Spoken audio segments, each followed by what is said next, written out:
L'idée que la conscience, ce soit juste une affaire d'humain, ça a toujours semblé un peu arrogant. Et si on la cherchait ailleurs? Si d'autres animaux, même avec des cerveaux qui n'ont rien à voir avec les nôtres, avaient aussi une expérience subjective du monde? Aujourd'hui, on va s'intéresser à des candidats assez surprenants, les oiseaux. Pour cette analyse, on s'appuie sur un article vraiment passionnant de Gianmarco Maldarelli et Onur Günturkün. Il s'appelle Conscious Birds et il doit paraître en 2025. Notre mission, c'est d'examiner les preuves qui s'accumulent sur la conscience des oiseaux en regardant leur comportement et surtout ce qui se passe dans leur tête. Exactement. Et pour que ce soit solide, on va pas juste y aller au feeling. On va utiliser une grille de lecture très précise. On va confronter toutes ces données à trois des plus grandes théories actuelles de la conscience. Il y a d'abord la théorie de l'espace de travail neuronal global, qu'on va appeler GNWT. Ensuite, la théorie du traitement récurrent, la RPT. Et enfin, la théorie de l'information intégrée, ou IIT. Chacune a sa propre recette pour la conscience, et on va voir si le cerveau des oiseaux a les bons ingrédients. D'accord. Commençons par la base. La conscience sensorielle. Le simple fait de voir, d'entendre, de percevoir. J'ai lu dans l'article qu'une bonne façon de tester ça, c'est le concept de rivalité perceptive. On peut penser au cube de Necker, vous savez, ce dessin de cube en fil de fer. Le dessin sur la page, lui, il change pas. Mais dans notre tête, l'image bascule tout le temps. On le voit par en haut, puis par en bas. Ça prouve bien que percevoir, c'est pas juste enregistrer une information, c'est l'interpréter. C'est un excellent point de départ. Et ce qui est incroyable, c'est qu'on a la preuve que les oiseaux vivent ça aussi. Une étude de Vetter et ses collègues a mis des pigeons devant des points lumineux qui clignotaient. Selon la façon dont le cerveau groupe ces flashs, on peut y voir un mouvement soit horizontal, soit vertical. Et les pigeons, qui devaient signaler ce qu'ils voyaient avec un coup de bec, changeaient de réponse, alors que le stimulus, lui, restait le même.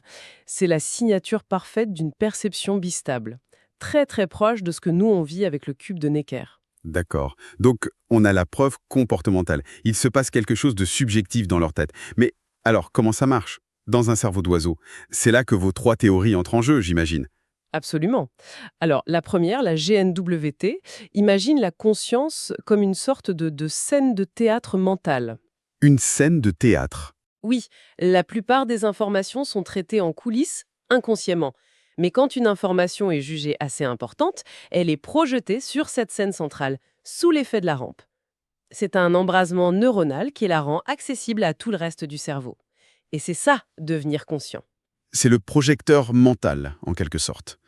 Il éclaire une info pour que tout le cerveau puisse la voir. Ça me parle.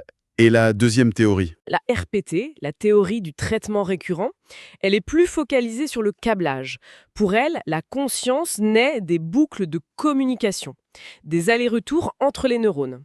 Une perception de base, genre juste voir une couleur, ça impliquerait des petites boucles très locales dans les aires visuelles.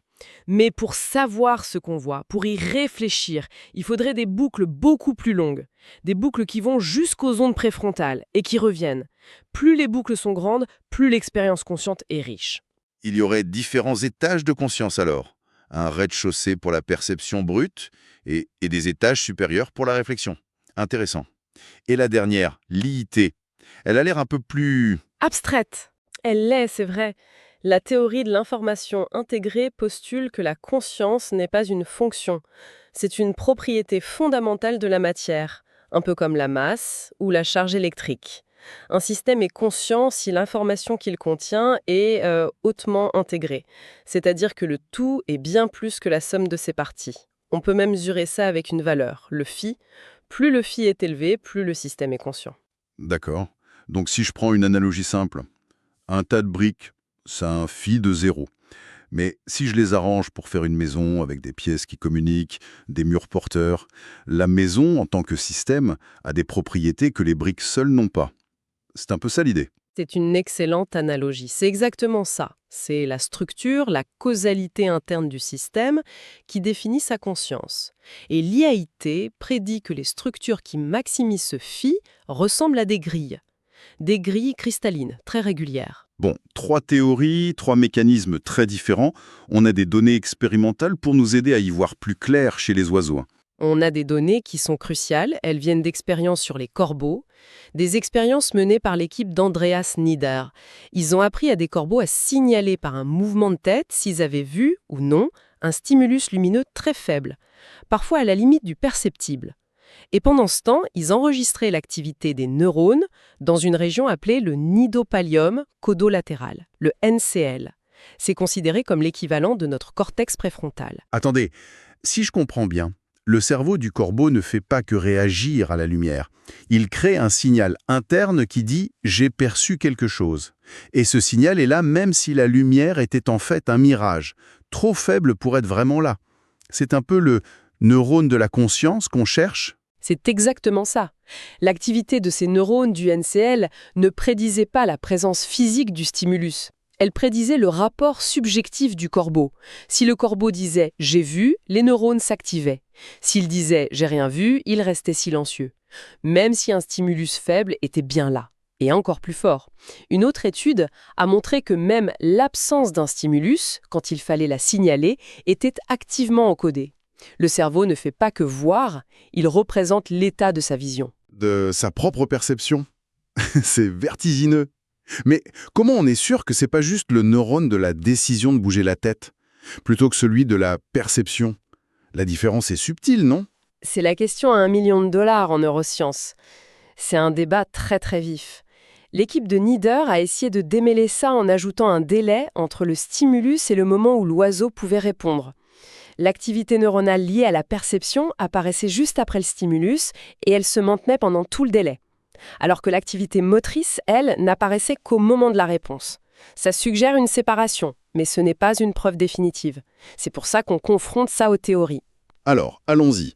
Comment ça colle avec la GNWT, la théorie de l'espace de travail? Pour la GNWT, c'est une correspondance presque parfaite. Cette activation soudaine et soutenue du NCL, qui est une plaque tournante du cerveau aviaire, ça ressemble énormément à l'embrasement global qui signe l'entrée d'une information dans l'espace de travail conscient.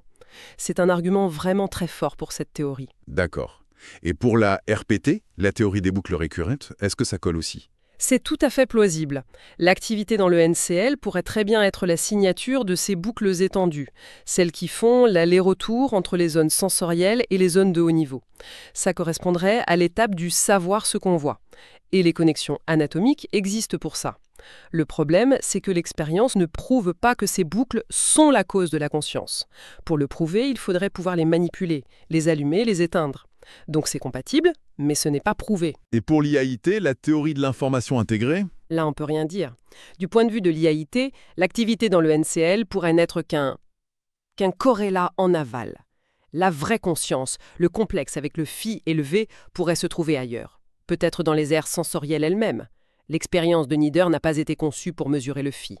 Donc, pour l'IAIT, ces données sont neutres. D'accord. Donc cette zone, le NCL, c'est une sorte de carrefour de l'expérience consciente. Mais ça va à l'encontre de tout ce qu'on pensait savoir sur les cerveaux dits supérieurs, non?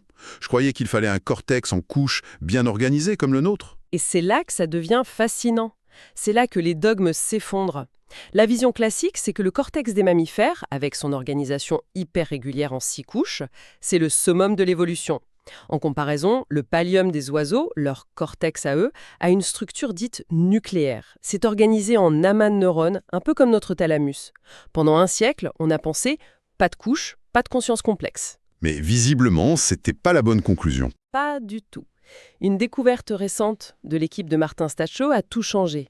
Grâce à une technique d'imagerie fabuleuse qui révèle l'architecture des fibres nerveuses, ils ont montré que si on regarde de très près, les zones sensorielles du cerveau des oiseaux, les aires visuelles auditives, on découvre une organisation de type cortical. Il y a bien des couches, des colonnes de neurones, des circuits qui se répètent, de manière très similaire à notre propre cortex. Attendez, là je suis un peu perdu. Vous venez de nous dire que la grande découverte, c'est cette structure en couches, comme chez nous. Mais juste avant, vous disiez que la zone clé pour la conscience chez le corbeau, ce fameux NCL, il n'a pas cette structure.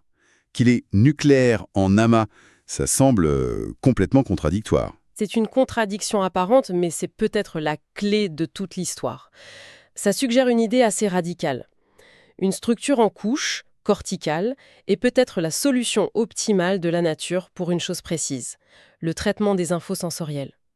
Pour créer des cartes ordonnées du monde extérieur, mais ce n'est peut-être pas du tout une condition nécessaire à la conscience elle-même. La conscience pourrait très bien être d'une architecture nucléaire comme le NCL. La condition, c'est qu'elle soit connectée de la bonne manière au reste du cerveau. La clé, c'est pas l'architecture locale, c'est la connexivité globale. C'est la carte de tous les branchements, en fait. Exactement. Le connectome, la carte complète des connexions. Et si on regarde le connectome des oiseaux, que nous dit-il par rapport à nos théories? Pour la GNW, la théorie de l'espace de travail, la correspondance est de nouveau frappante. Elle prédit un noyau de hubs super connectés qui dialoguent avec des modules plus périphériques. C'est exactement l'organisation du cerveau des oiseaux. Un club de régions très interconnectées, dont le NCL est un nombre éminent. D'accord. Et pour la RPT, avec ses boucles... Les prérequis anatomiques sont là aussi. On sait qu'il y a des autoroutes neuronales qui vont des aires sensorielles vers le NCL, ce qu'on appelle le feed-forward, et d'autres qui reviennent en sens inverse, le feedback. L'architecture pour ces boucles est bien en place. Et il reste l'IIT et sa fameuse structure en gris. Non, on n'a pas formellement identifié une telle structure chez les oiseaux. Les nouvelles données sur les aires sensorielles, c'est un pas dans cette direction. Mais ce n'est pas encore la preuve d'une grille optimisée pour un phi élevé. Donc, de ce point de vue, les conditions anatomiques ne sont pas encore remplies. D'accord. Donc, le cerveau des oiseaux a le bon câblage pour la conscience sensorielle, mais percevoir le monde, c'est une chose. Se percevoir soi-même, ça, c'en est une autre. Comment on peut savoir si un oiseau se dit « c'est moi » ? On en revient au fameux test du miroir, j'imagine. Inévitablement, c'est le test de la marque. On place une marque colorée sur le corps d'un animal anesthésié, à un endroit qu'il ne peut pas voir directement, comme le front. Puis on le met devant un miroir. S'il utilise le miroir pour inspecter et toucher la marque sur son propre corps, et pas sur le reflet, on considère qu'il a réussi. Il comprend que l'image, c'est lui. Et alors les oiseaux, ils se reconnaissent ou pas? Les résultats sont un vrai casse-tête. Quelques espèces, comme la pie européenne ou le corbeau familier d'Inde, semblent passer le test. Mais la plupart des autres corvidés, pourtant très intelligents, comme les corneilles, échouent. Ils sont fascinés par le miroir, mais ils ne font pas le lien avec la marque sur leur corps. Mais c'est un test un peu bizarre, non? Il faut le prendre avec d'énormes pincettes. C'est un test qui en dit peut-être plus sur nos propres préjugés que sur les animaux. On met un point de peinture sur un animal, on s'attend à ce qu'il s'en préoccupe. Un corbeau a peut-être autre chose à faire. Le test génère sans doute énormément de faux négatifs. D'ailleurs, même chez les enfants humains, le succès dépend beaucoup de la culture. Une étude au Kenya a montré que seuls 2 enfants sur 82 dans une communauté rurale réussissaient le test. Il doit bien exister d'autres approches plus adaptées à la vie d'un oiseau? Heureusement, oui, et elles donnent des résultats bien plus intéressants. Prenez les pigeons. Ils échouent lamentablement au test de la marque, mais d'autres expériences montrent qu'ils font la différence entre une vidéo d'eux-mêmes en direct et une vidéo préenregistrée. Mieux, si on les met en compétition pour de la nourriture avec leur propre reflet, ils n'entrent pas en compétition. Ils comprennent que ce n'est pas un rival. C'est fou ça. Donc ils réussissent pas notre test un peu artificiel de la marque, mais dans une situation qui compte vraiment pour eux, un rival potentiel, ils savent exactement que l'oiseau dans le miroir n'est pas un autre. C'est d'une forme de conscience de soi beaucoup plus pragmatique en fait. C'est précisément ça. Et l'étude la plus élégante est peut-être celle sur les coqs, le test du miroir audience. Les coqs poussent un cri d'alarme quand ils voient un prédateur. Mais, et c'est crucial, ils ne le font que s'il y a une audience, d'autres poules à prévenir. Un coq seul reste silencieux. Dans l'expérience, on place un coq seul, mais avec un miroir, et on projette une ombre de prédateur. Le coq ne crie pas. Il n'essaie pas de prévenir l'autre coq dans le miroir. Encore plus subtil, si on place une vraie poule derrière le miroir où le coq ne peut pas la voir, il ne crie pas non plus. La conclusion est limpide. Il ne se reconnaît pas comme moi, avec une marque, mais il sait sans l'ombre d'un doute que son reflet n'est pas un autre qui mérite d'être alerté. C'est la synthèse la plus juste. Ce n'est peut-être pas une conscience de soi identitaire, abstraite comme la nôtre. C'est une conscience de soi fonctionnelle, écologique, qui s'active dans des contextes qui ont un sens pour la survie. Le danger, la compétition. La distinction fondamentale entre soi et autrui est bien là. Si on fait le bilan, On a d'un côté des preuves neurophysiologiques et comportementales assez solides pour une conscience sensorielle. Le cerveau des oiseaux, malgré son architecture différente, semble cocher toutes les cases de théories comme la GNWT, celle de l'espace de travail ou la RPT. Oui, la convergence est troublante. Et de l'autre côté, les études sur la conscience de soi nous apprennent surtout une leçon d'humilité.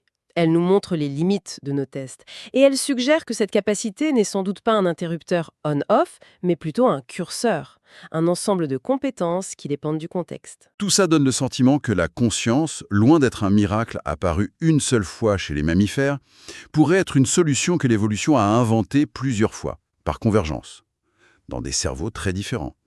Et si l'évolution la sélectionne, c'est qu'elle doit procurer un sacré avantage. Absolument. Et ça nous laisse avec une dernière question, une pensée pour la suite. Si la conscience peut émerger aussi bien de structures en couches, corticales, que de structures en amas, nucléaires, cela signifie que le matériel de base, le hardware neuronal, est beaucoup plus flexible qu'on n'imaginait. La question n'est donc peut-être plus seulement qui est conscient sur Terre, mais plutôt de combien de manières différentes un cerveau peut-il construire une expérience subjective du monde.